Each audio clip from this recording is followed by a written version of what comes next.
तर म्हणजे आज मी तुमचं एक असं कन्फ्युजन दूर करतो, जे ऑप्शन चेनमध्ये तुम्हाला नेहमी पाहायला मिळालं असेल. तर मार्केटमध्ये जेव्हाही मी ऑप्शन चेनबद्दल खूप जास्त गोष्टी सांगितल्या ना, अशा वेळेस मी खूप जास्त तुम्हाला हा झोन मार्केटमध्ये रेजिस्टन्स आणि हा झोन मार्केटमध्ये सपोर्ट असतो, असं म्हटलेलं आहे. आणि खूप जास्त लोकांना हे कन्फ्युजन होतं, की मार्केटमध्ये हे असं विरुद्ध तुम्ही काय म्हणत आहे? तर याचंच आपण सिम्पली आन्सर आजच्या व्हिडिओमध्ये पाहणार आहोत. तर ह्या गोष्टीमागे खूप जास्त लॉजिक असतात. तर ते समजावून सांगतो. ते जर समजलं तर मार्केटमध्ये ऑप्शन चेन तुम्हाला समजू शकते. तर सिम्पली मार्केटमध्ये जर तुम्ही ऑप्शन ट्रेडिंग करताय ना, तर मार्केटमध्ये 2 गोष्टींची गरज असते. एक म्हणजे ऑप्शन बायरची आणि दुसरा व्यक्ती असतो तो मार्केटमध्ये असतो ऑप्शन सेलर. आणि ऑप्शन बायर आणि सेलर ह्या 2 व्यक्तींच्या दरम्यान जेव्हा एक कॉन्ट्रॅक्ट तयार होतो ना, ते मार्केटमध्ये तुम्हाला एक ओपन इंटरेस्टमध्ये पाहायला मिळत असतं. तर मार्केटमध्ये ऑप्शन बायर्स कोण असतो? तर मार्केटमध्ये ज्याच्याकडे मार्केटमध्ये कमी कॅपिटल असते, तोच मार्केटमध्ये ऑप्शन बायर्स म्हणून काम करत असतो. तर ज्याच्याकडे मोर कॅपिटल असेल, म्हणजे जास्त कॅपिटल असेल, तो मार्केटमध्ये ऑप्शन सेलर म्हणून काम करत असतो. तर हे असं का असतं? मार्केटमध्ये बेसिकली रिटेल ट्रेडर हे ऑप्शन बायिंग का करतात? व मार्केटमध्ये जे बिग प्लेयर्स असतात, ते मार्केटमध्ये ऑप्शन सेलिंग काय करतात? याचं रिझन पहिल्यांदा पाहूयात आणि त्यानंतर मी तुम्हाला बाकीच्या गोष्टी सांगतो. चला. तर म्हणजे आपण ऑप्शन चेन ओपन केलं आहे आणि तुम्हाला इथे सिम्पली मी दाखवतो, की मार्केटमध्ये रिटेल ट्रेडर्स हा बायिंग का करतो? वर जो बिग प्लेयर आहे, तो मार्केटमध्ये सेलिंग का करतो?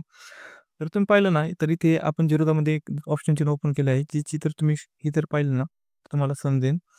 तर ह्या 25,800 ह्या स्ट्राईक प्राईजवरती जर तुम्ही पाहिलं ना, तर तुम्हाला जो ऑप्शनचा जो प्रीमियम आहे कॉल साईडचा तो दिसेल ₹74 आणि 75 पैसे आणि पुट साईडचा जो प्रीमियम आहे तुम्हाला ₹89 आणि 30 पैसे दिसेल.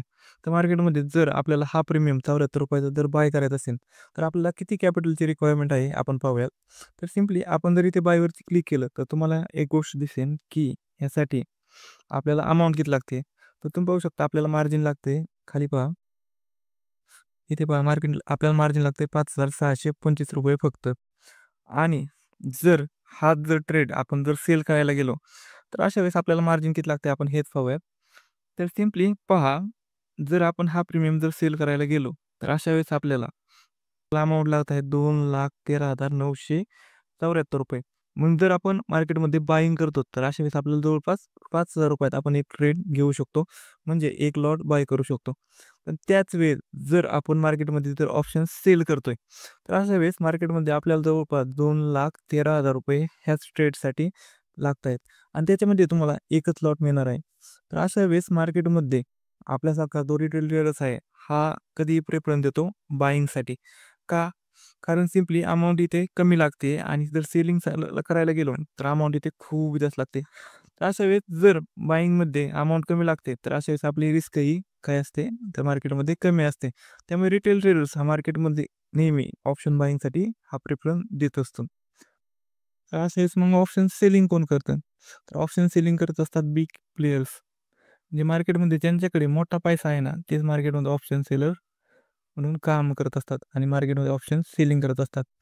तर तुम्ही नक्कीच एक गोष्ट ऐकलेली असेल, की मार्केटमध्ये ऑप्शन बायर्स हे 90% टाईम्स लॉसमध्ये आहेत आणि जर मार्केटमध्ये ऑप्शन बायर्स हे 90% टाईम जर लॉसमध्ये असतील, तर मार्केटमध्ये मग पैसा कोण बनवतं? तर सिम्पली ऑप्शन सेलर्स जे आहेत, हे मार्केटमध्ये जवळपास 90% टाईम्स हे पैसा बनवत आहेत आणि फक्त ते 10% टाईम्सच मार्केटमध्ये आपला पैसा हा लूज करतात. मग मार्केटमध्ये ऑप्शन सेलर हा मार्केटमध्ये जर पैसा लूज करत नाहीये, तो जर 90% टाईम्स मार्केटमध्ये पैसाच बनवतोय, तर मार्केटमध्ये मग मार्केट कोणाला फॉलो करेल. मार्केटमध्ये सिम्पली जो माणूस जास्त पैसा लावेल ना, त्यालाच मार्केटमध्ये मार्केट हे फॉलो करत असतं. तर त्यामुळे मार्केटमध्ये आपण जेव्हाही ऑप्शन चेन पाहतो ना, अशा वेळेस आपल्याला पण मार्केटमध्ये जो बिग प्लेयर्स आहे, जो की ऑप्शन सेलर आहे, त्याच्या पोझिशन आपल्याला मार्केटमध्ये ऑप्शन चेनमध्ये कुठे बनलेल्या आहेत, ह्या पाहायच्या असतात. तर त्याच्या पोझिशन आपल्याला ऑप्शन चेनमध्ये कुठे बनल्यात हे जर समजलं ना, तर मार्केटमध्ये हे आपण त्याला फॉलो करू शकतो आणि त्याला जर आपण फॉलो केलं आणि त्याच्याबरोबर जर आपण चाललं, तर अशा वेळेस जर तो पैसा बनवतोय, तर आपण पैसा का नाही बनवणार? 100% आपण पण पैसा बनवणार आणि सिम्पली जरी पैसा नाही बनवला, तरी आपल्याला एकंदरीत मार्केटमध्ये आज ट्रेंड काय राहू शकतो? मार्केटचा आज सेंटिमेंट काय आहे? मार्केट हे वरती जाणार की मार्केट हे खाली जाणार? ह्याचा अंदाज सहजपणे आपल्याला येऊ शकतो. त्यामुळे मार्केटमध्ये ऑप्शन चेन पाहताना आपण ऑप्शन सेलरच्या दृष्टीने हे ऑप्शन चेन पाहत असतो. आता सिम्पली तुम्हाला गोष्ट सांगतो, की समजा तुम्ही हा एक ₹63 चा कॉल ऑप्शन बाय केला. तर तुम्हाला माहिती आहे की जर तुम्ही कॉल ऑप्शन बाय करताय अशा वेळेस जर जर मार्केट वरती गेलं तर अशा वेळेस हा 63 रुपयांचा प्रीमियम हा वाढत असतो. जर समजा मार्केट हे वरती गेलं तर अशा वेळेस हा 63 रुपयांचा प्रीमियम हा कंटिन्युअसली वाढत जाऊन समजा 73, 83, 93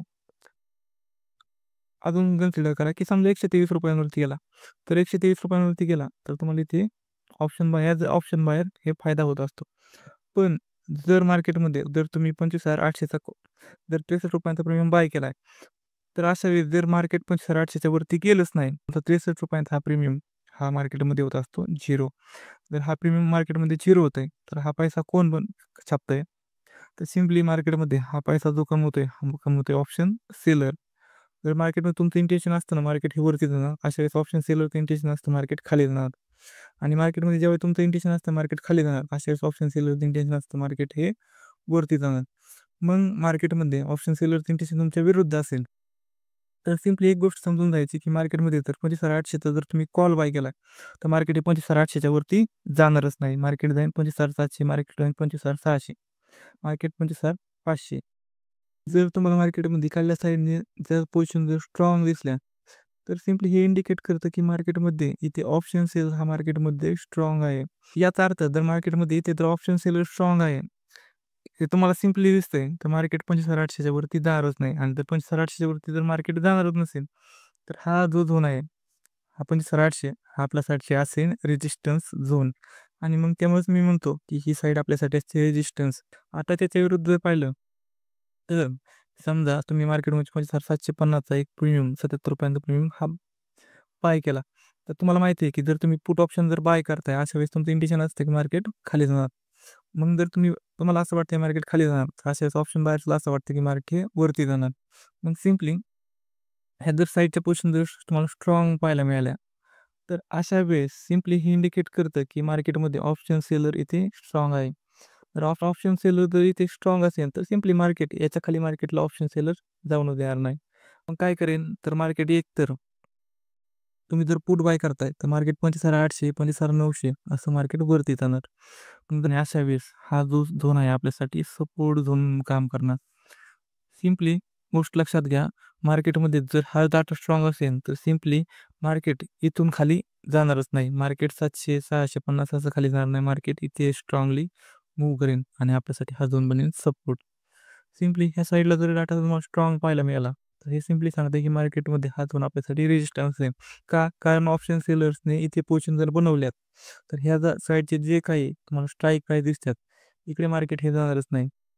कारण ऑप्शन सेलर्सला जर मार्केट जर इकडून वरती गेलं, तर ऑप्शन सेलर्सला इथे लॉस होऊ शकतो. पण ऑप्शन सेलर्स मार्केटमध्ये लॉस करत नाहीत. ऑप्शन सेलर मार्केटमध्ये पैसा हा नेहमी बनवतात. त्या मार्केटमध्ये सिम्पली हा झोन आपल्यासाठी हा रेजिस्टन्स म्हणून काम करेल. एवढं जर कन्फ्युजन जर करायचं नसेल, तर सिम्पली एक लक्षात घ्या, हा झोन आपल्यासाठी रेजिस्टन्स असतो आणि मार्केटमध्ये हा झोन आपल्यासाठी सपोर्ट असतो. ह्या साईडचा डाटा स्ट्राँग असेल, तर मार्केट इथून वरती जाणार नाही. ह्या साईडचा जर डाटा स्ट्राँग असेल, तर मार्केट इथून खाली जाणार नाही. तर सिम्पली ह्या गोष्टी फॉलो करा, नक्कीच तुम्हाला मार्केटमध्ये फायदा होईल. आता नेक्स्ट व्हिडिओ कोणत्या टॉपिकवर बनवायचा हे कमेंट करून सांगायला विसरू नका. धन्यवाद.